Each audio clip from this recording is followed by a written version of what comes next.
Hali gani mpenzi mtazamaji wa Fahari TV? Kabla ya yote naomba nikukumbushe mpenzi mtazamaji wa Fahari TV, usisahau kusubscribe, kulike, kucomment, lakini pia kushare. Producer wa kipindi hiki ni Bruno, mkono wa moto kabisa, lakini pia nyuma ya kamera namuona Hamad Said, lakini pia mimi ni mtangazaji wako pendwa kabisa Machanya hapa.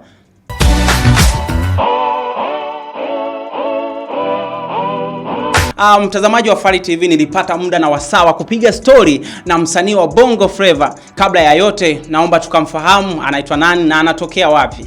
Aketi, umenipa moyo nimekupa figo, twende home nikupe tango, fakamia yote na useme ndio my love.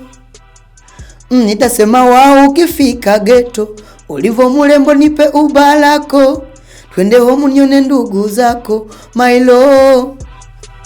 Bwana, mimi naitwa Blachaza, natoka mkoa wa Kigoma. Lakini utastaajabu nikitaja kijiji kwa sababu ni kijiji ambacho hakikupata mapana ya kufahamika. Wanangu wa Kidibizi, Kigamba, Mwegeleza, Nyabitale. Bwana, saluti sana Kayogoro, Maomboi kule. Umeona, mimi mtu wenu, mwana wa Muhila. Ndio hivyo brother, mimi mtu wa kule.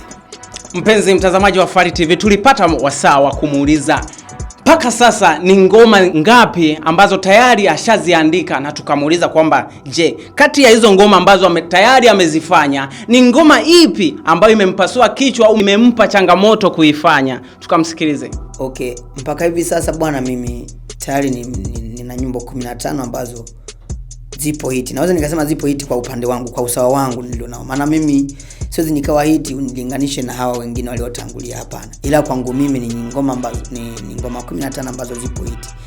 Ila umeuliza swali kwamba ni wimbo upi ambao ulinipa ugumu kuandika. Ugumu niliupata kwa ngoma ya Liverpool kwa sababu ni kitu ambacho nilikurupushwa tu. Umeona, nilikurupushwa nikaambiwa bana, andika muziki unaoendana na ofisi yangu. Maana ni mtu tulikutana, akasema bwana, nina ofisi nahitaji uimbe kuisifia. Nikasema ina noma, naweza. Umeona, kwa nilipata ugumu sana kwenda kumuuliza ofisi yako ina vitu aina gani, inafanya kitu gani.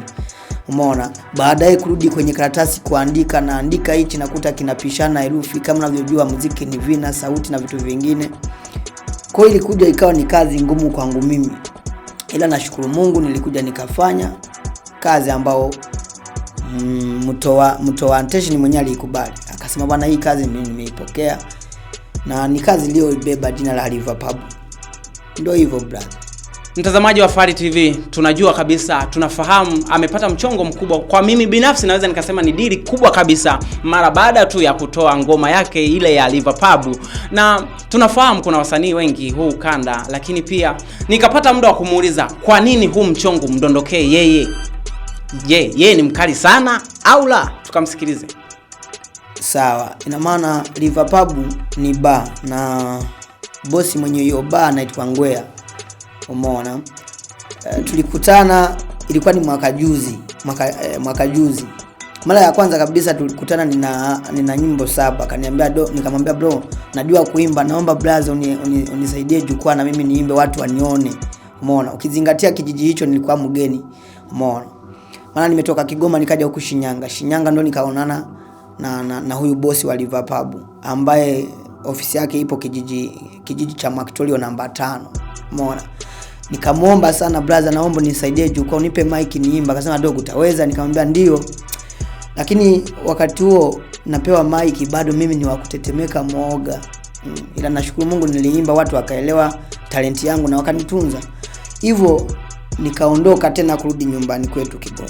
Ndio nimekuja kurudi mwaka huu. Tuliokutana akasema bwana dogo, umerudi? Nikasema ndio. Umerudi muda mwafaka, hebu fanya kazi ambao ni ya kusifia baa yangu. Ndio hiyo baa yenyewe Liverpool. Na maana Liverpool kirefu zaidi ni God Believer. Alafu God Believer hiyo ni mwanae na Ngwea. Umeona, ndio hivyo.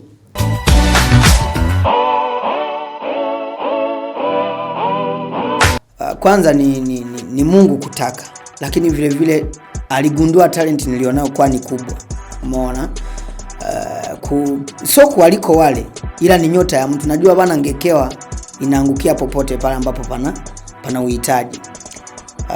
Ni kweli kuna waimbaji wengi sana katika kijiji hicho na tukizungumzia sasa hivi, lakini kwa bless za Mungu alinichagua mimi kwamba bana nifanyie kazi, na namshukuru Mungu. Baada ya kurekodi hiyo audio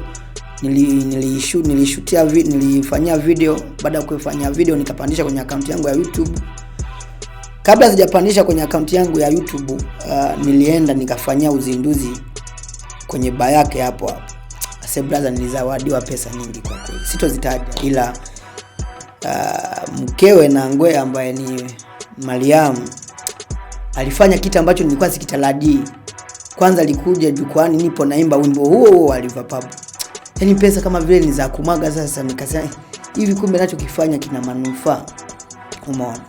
Mpaka sasa kutoka na baada ya Liva Pub nimepandisha video nyingine ambao inaitwa Napendwa, na yenyewe walio wengi wana comment. Ndio hivyo brother, mimi namshukuru Mungu sasa hivi. Sio kama mimi ni mkali sana kualiko wenzangu, ila Mungu tu anapitisha mtu.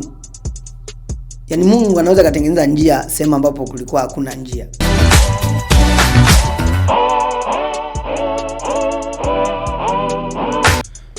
Tunafahamu kwamba muziki wa sasa unahitaji pesa, lakini pia unahitaji usimamizi wa hali ya juu. Tulitamani sana kufahamu kwamba mpaka sasa alipofikia ni mtu yupi ambaye anampa escort au anampa support mpaka kufika hapo alipo sasa hivi. Bro, mimi na imani kabla ya support kutoka kwa mtu yoyote najikubali mimi mwenyewe. Umeona?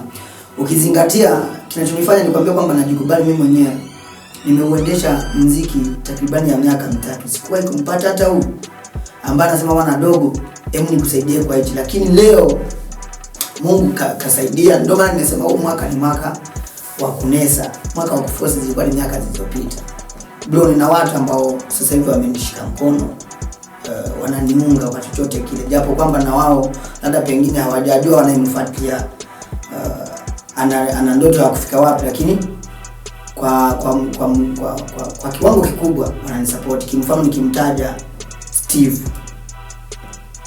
ni mtu ambaye kwangu mimi nikienda nikamwambia bwana bro, nina kazi hii hapa, ningependa nirekodi, lakini ndio hivyo pesa sina na vitu vingine, na yao dogo ingia studio haina noma, nitakutumia hilo. Na waga hanaga ahadi za uongo. Umeona? Lakini vile vile siwezi nikamsahau bro Manyanda. Yeye kwanza ananisupport kwanza kiushauri wa muziki. Umeona? Lakini vile vile pesa. Lakini hii ya tatu sasa ndio ya ambao kwangu mimi nakuja kunikosha zaidi, kwa sababu jamaa ananipenda nilivyo na hajawahi kuniambia kwamba bana dogo unanizalilisha, hebu kaa hivi. Hapana, yoyote vile atakavyonikuta nasema dogo ni kijana wangu. Umeona? Kwa hiyo ni mtu wangu wa pili ambaye anaweka nguvu kwenye muziki wangu. Lakini hata huyu tajiri ambaye alinipa hii hapa kazi ya Liva Pub Ngwea, ninaona nikasema naye ni msaidizi wangu kwenye swala la muziki, kwa sababu ananisupport pesa, ananisupport. Kwanza kabla kabisa sijapanda jukwani, nakumbuka siku yangu ya kwanza kupanda jukwani na nikaperform, nikaimba, watu wamehudhuria, wamejaa ukumbi mzima. Nilianzia kwake ilikuwa ni mwaka jana. Akaniambia dogo na talent, muimba. Nikaimba na nikatungwa. Safari yangu ya muziki kiukweli ni safari ambao kwangu mimi haikunipa afueni yoyote. Ilikuwa ni safari ngumu mpaka hapa nilipofika. Nasema Bwana Mungu azidi kunijalia, kwa sababu sikusupportiwa na ndugu yoyote. Zaidi tu wote walikuwa naona kama vile napoteza muda, bora nikafuge kuku. Umeona? Yaani kwanza kipaji cha muziki nyumbani walikuwa naona ni bora ningenunua umbwa nikawa muwindaji wa wanyama. Lakini leo hii kidogo nimeanza kuwa na sauti nyumbani. Ndio hivyo. Mtazamaji wa Fari TV, ngoma zake nyingi sana, kila zinapoanza tu tunasikia Keti. Basi hata mimi mwenyewe binafsi nilitamani sana kufahamu hiyo Keti na maana gani, lakini pia alipata muda wa kufafanua na kutueleza Keti na maana gani. Tukamsikilize. Bwana, kujiita Keti sio kwamba ni kitu nilichokikurupua tu na kukiweka. Hapana, kwanza Keti ni brand yangu mwenyewe, naipenda na naisamini. Keti ni mwanangu. Jamani, na watangazia wa Tanzania, Keti ni mwanangu. Kwa hili jina la Keti sio kwamba nilitoa sehemu, hapana. Keti ni jina la mwanangu na mamake na mwanangu huyu tunayemzungumzia yupo. Anaitwa Selina. Kwenye ngoma yangu ya Singeli utaikuta sana jina hilo nimelitaja kwenye ngoma hiyo hapo. Ndio hivyo. Unajua kila mtu anapotaka kuanzisha kitu au anapotaka kufanya kitu, huwa kuna mtu ambaye anamtizama kama kioo kwake au anamuinspire kufanya kile kitu. Je, kwa Bila Chazi sasa tulipata muda wa kumuuliza, je, ni nani yeye kwenye muziki huwa anamwangalia kama kioo, au ni mtu yupi ambaye anamuinspire kufanya muziki? Na alitujibu. Nadhani nikamzungumzia Diamond, Rayvanny, Konde Boy, lakini vile vile Medi, Lolilo kutoka Burundi, huyo ni mtu wa Bujumbura, lakini vile vile kuna Innocent, mtu wa Kongo. Hao watu mimi niliwafuatilia sana tu. Nikagundua mwanzo wanaanza hawakuwa nacho. Hivyo na mimi nikajipa hamasa kwamba nikifanya naweza nikawa nacho. Umeona? Kwa kumbe hata mimi Bila Chazi wa leo hii sina, ila nafukuzia kuwa nacho kesho. Umeona?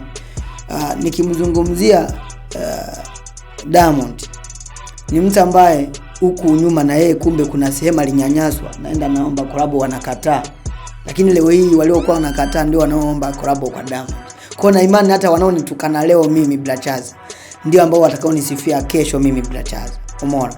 Nikija kwa Bombokla Konde Gang, mzee wa kukohoa. Hata kipindi ametoka na ngoma yake ya Matatizo, watu walihisi ni matani, lakini mwisho wa siku jamaa kapanda chati. Kwa na mimi ndio hivyo, namshukuru Mungu, kwa siku nitatoboa. Mtazamaji wa Fari TV, lakini pia nilipata muda wa kumuuliza malengo yake na mipango mikakati mwaka huu yamekaaje kwenye muziki wake. Mimi na imani huu mwaka ni mwaka mzuri sana, kwa sababu miaka hiyo ndio ilikuwa ni miaka ya kuforce, lakini huu mwaka ni mwaka wa kunesa tu brother. Mimi sasa hivi ni mwaka wa kunesa, na nesa na mashabiki zangu, na nesa na wananchi, na nesa na Tanzania. Alafu mimi sinesi na Tanzania tu, na nesa na nchi nzima kiujumla, au tuseme tu East Africa nzima, kwa sababu kazi yangu haipo Tanzania tu, kenda Kenya utaikuta. Kwa ndio hivyo brother, huu mwaka ni mwaka wa kunesa.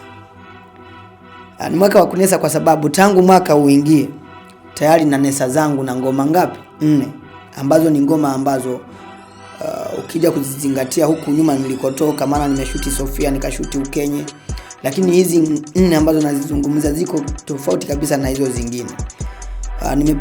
Nilianza na Liverpool, nikaja na Pendwa, nikaja na Kuvakela piano, na imetrend hii, ina watu wengi sana. Umeona? Kona nesa na nesa na vitu vipya, na imani hiyo kwamba huu mwaka ni wa kunesa tu, sio wa kuforce. Mwaka wa kuforce ulikuwa ni mwaka huu. Ndio hivyo. Paka hapo mpenzi mtazamaji wa Fari TV, na kwa sina la ziada tena. Mimi ni mtangazaji wako pendwa kabisa Machanya, lakini kama nilivyokukumbusha awali, producer wa kipindi Bruno Mkono wa Moto, lakini pia nyuma ya kamera Hamadi Saidi. Nikutakie kila laheri, tukutane wakati mwingine. Bye bye.